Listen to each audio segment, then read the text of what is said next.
Afternoon. I'm very excited to be here. As you guys just talked to Coach, I took a year off, and the biggest thing that I wanted to do taking a year off is really to assess my career, to recharge, refocus, and really align myself with a program or organization that I felt that had great core values, things that I was looking for, a little bit of longevity, um, culture that I felt like was going in the right direction. And as Coach just mentioned, I had several opportunities, and our relationship started last year, and it grew over the years when he was at Appalachia State over that year. And I received a text at the end of the season, and it came from Coach Strink. And he asked me, he said, do you want to really have an impact and come back to college and really focus on these young men? And I reached back out to him and I told him, I said, Coach, you know what? I've been thinking about college as well as the NFL, and I've been talking to my family, my wife particularly, about this, and I'm definitely open for conversations. And that's how we started. And I'm excited to be here, guys. I really am. I think this is a part of my journey where I'm supposed to be right now. I'm looking forward to the challenge each and every day is coming in here. Someone mentioned earlier about not being in college since '05. And the biggest thing to me, football is football. I've always felt like, it's all about making relationships when you start talking about recruiting. And Coach alluded to that. And, to me, that's where it starts. And I have no problem with recruiting. I love the challenge. I love to be able to compete, to go in these high schools and go into these homes and really try to get the best players in the country to come to Mizzou. So I know you guys got tons of questions, so I'm going to open it up for that at this particular time. Go ahead, get your hands raised in the queue, and we'll get started. Looks like first one's going to be Gabe DeArmond, Power Mizzou. Take it away, Gabe. Yeah, Steve, what are the big differences in coaching college kids and coaching NFL players? And I guess ultimately, why did you make the decision that you wanted to come back to this level as opposed to pursue what I assume would have been some of those opportunities would have been staying in the NFL? Well, let me say this first. I never allowed what I do to identify who I am as a person, meaning I didn't really need the NFL shield to say, okay, coaching in the league. As I stated before, I wanted a great situation. I wanted a situation that I felt was going in the right direction from a standpoint of culture, standpoint of leadership, and I think Coach Drink exemplifies that. And opportunity to be able to come in and compete and coach and teach, and really give my skill set to some of these players that I felt like over the years I've done in college as well as in the pro, which is developing guys. So I don't really see it as a big difference. I saw it more to me as a fit and some of the things that I wanted to do. And that's why I'm so elated about being here at this program. Eric Blum, Columbia Tribune. Go ahead. Steve, Eli just mentioned he made one recruiting trip to try and get a defensive coordinator, and that was in yourself. What was the moment, or what was when the light bulb went off that Missouri was the right opportunity right now for you? Well, let me say this. I hope Coach Drink is as good in the home as he is with me for his closing, because he was I tried to keep him off for a while because, again, I was looking at some other things. But the more and more I prayed about it, more my wife and I had discussions about it. I just knew that after he came down to Charlotte and we had our time for his interview and went out to eat dinner, I just felt the connection.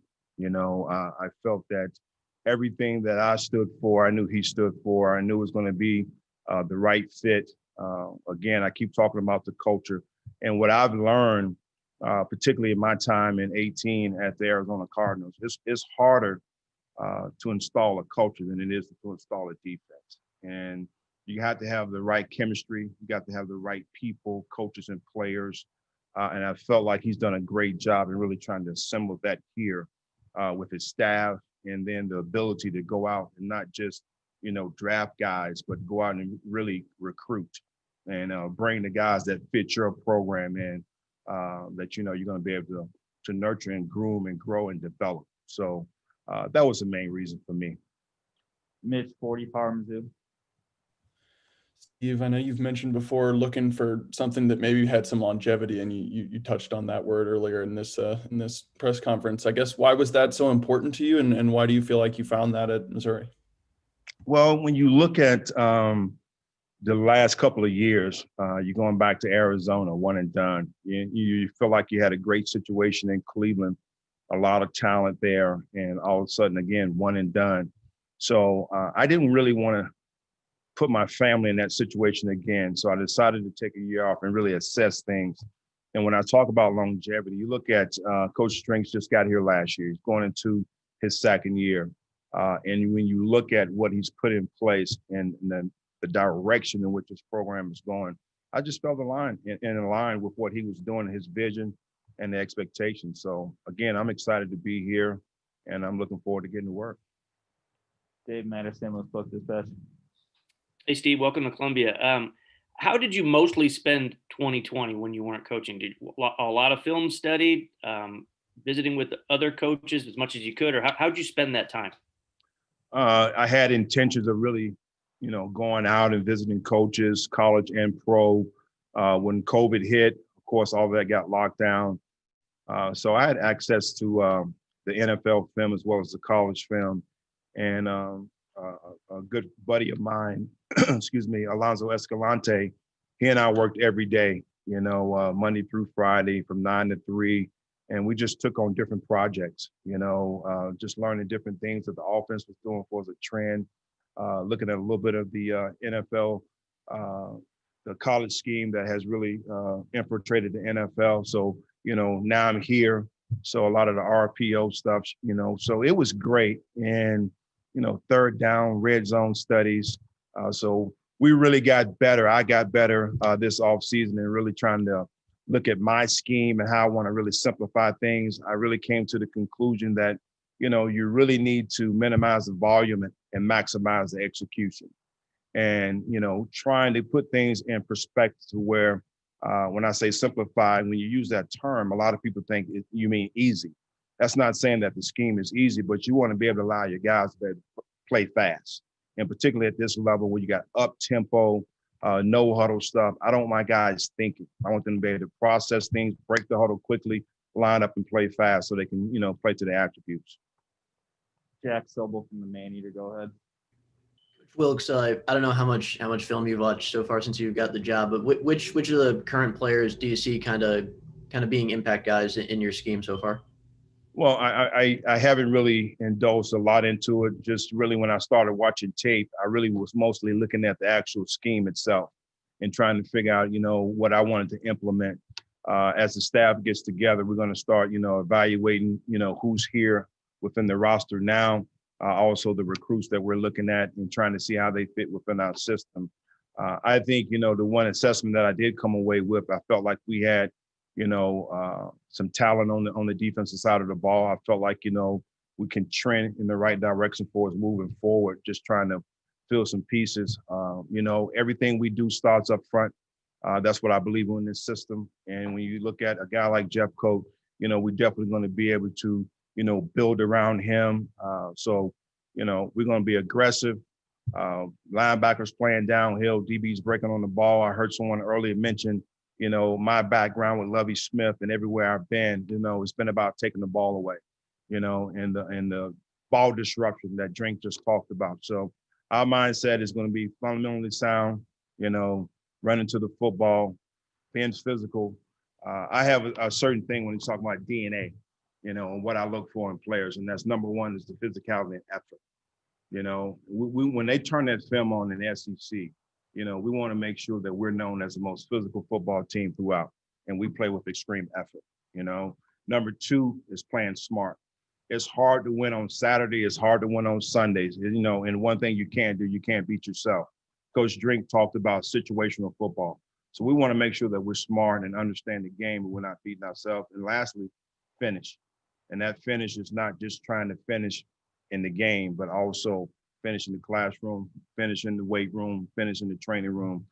So that's going to be our mindset and our DNA as we move forward. Ben Arnett, film you. Steve, Eli mentioned that hiring somebody with previous head coaching experience for this position was attractive to him. as somebody to kind of be a sounding board and help him get better.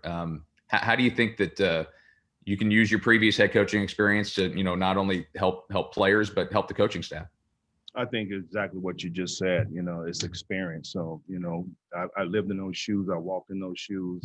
I understand situations that come up that doesn't have anything to do with football. It's all about trying to put out fires and how you deal with things accordingly. So I can definitely, reflect and refer back to those things when the conversations come up.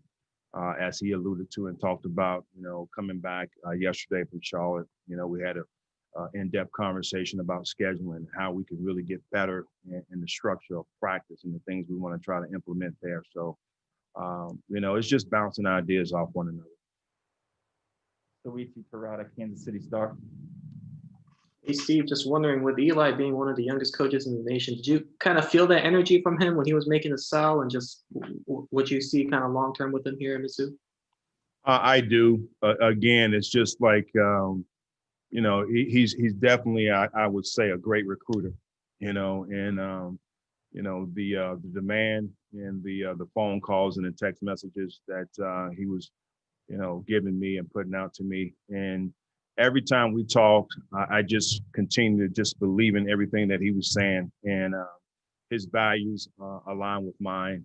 And I always said this, and this is one of the things I learned back from Tyrone Willingham, and I see it also within Drink. The speed of the pack is determined by the speed of the leader. And he's doing a tremendous job in the things that he's doing. And I feel, again, right in line, because those are my core values. And I've always said, I take identity of my position group. I take identity of the defense, and I take responsibility for that.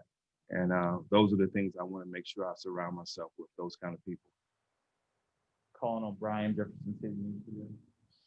Hey, Coach Wilks. Yeah, welcome to Columbia.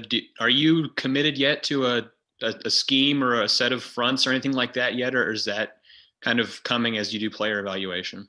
Well, it's going to be, what I've done in the past, base 4-3. And really, when you look at this college game, it's really, 4-2-5 because they spread you out all the time. So you got to get that extra DB on the field. There's times based off who we're playing, it could be, University of Georgia, where they may go more of 12 personnel. We may adjust a little bit, but we can get in and out of an even front to a hard front based off who we're playing. And most importantly, as you just alluded to, just evaluating our talent, and just trying to put those guys in position to be successful. That's going to be the key thing as coaches. And Coach Drink talked about it. Our staff, and this is what I believe in. I've always prided myself in this, and this is what I try to surround myself with, is great communicators. That's what coaching to me is all about. Guys that are great communicators. And what I mean by that is not how eloquent you may speak or the big words that you use, but it's your ability to be able to relate to different players and how you can get the best out of them. And that correlates with your teaching. I don't think we get a lot of credit from the mere fact of, we're like professors, we teach. And I think that's the most important thing. And your curriculum may be different, based off your student. And I think as a communicator, you got to find different ways to get there. And lastly, it's just developing players. And I've created a reputation throughout the years, college and pro, taking, a 5th, 6th, 7th round free agent guy and developing that guy and really getting him financially secure with him and his family. So I see the same thing here in college. We may not always get the 5-star players. All right. But that's the thing about it, is we're going to shoot for them. But if we get a 4-star, we're going to make them a 5. We get a 3, we're going to make them a 5. And that's our job as coaches. Andrew Kaufman, KMIG. Kind of going off of that, one of those, lower ranked guys ended up being like a 5-star. There's one of your former players, Marcus Golden. What did he tell you about the Mizzou program? I'm sure you guys have had some conversations recently about the history of Mizzou's defense, especially with when Golden was around. Well, just speaking of Marcus itself, and I was telling some of the coaches, is that, when you really look at the history, and you mentioned Marcus, Alden Smith, Sheldon Richardson, Coney Ely, you're talking about 3 of the 4 that I coached, Carolina, Cleveland, as well as Arizona. So this program is known to get good players. And regardless of where they come in from a standpoint of their rankings, is what we're able to do once they get here. And that's our goal. I know Drink has talked to me about this on several occasions. We got to make sure that within our state, we try to go and get the best players here. And that's where we're going to start. And then we're going to filter and go out from there. But Marcus talked very highly of this place. Of course he would. He has a lot of pride about this university. Told me, he said, Coach, you're going to love it. One of the great things with me is that, again, it's just the people that you're around. And that's the reason why I think this place is going to be so special. Mitch 40 Parmesan. Steve, I'm just curious how familiar you are with Jethro Franklin, the defensive line coach who's about to be named or about to be hired, and I guess how involved were you in him taking this position? I know Jethro real well. Our relationship goes all the way back to college when we both were on the recruiting trail. He was at University of Southern California, and I was at the University of Washington. So. And then we both got into the National Football League. So I've known Jethro for a while. Tremendous leader, everything that I just talked about. Great communicator, great teacher. He's developed players over the years. One that I just mentioned, Alden Smith, he coached him. So he is a guy that I feel like is going to bring a lot to the program just with his mere fact of just being a fundamentalist. Okay, last two questions for Coach Wilks versus Gabe Beyond Parmesan. Steve, will you, in addition to being the coordinator, will you coach safeties like Ryan Walters did, or will you reorganize some of the positional responsibilities? Right now, we're still in the process of really communicating that. I'm going to sit down with the staff and just organize things to where I feel like it's going to best benefit us. But I would tell you, I'm chopping at the bit to really get back and have a position.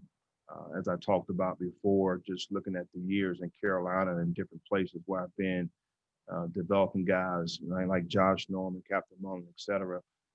18, I was a head coach, overseeing everything, didn't have a position, in Cleveland defensive coordinator.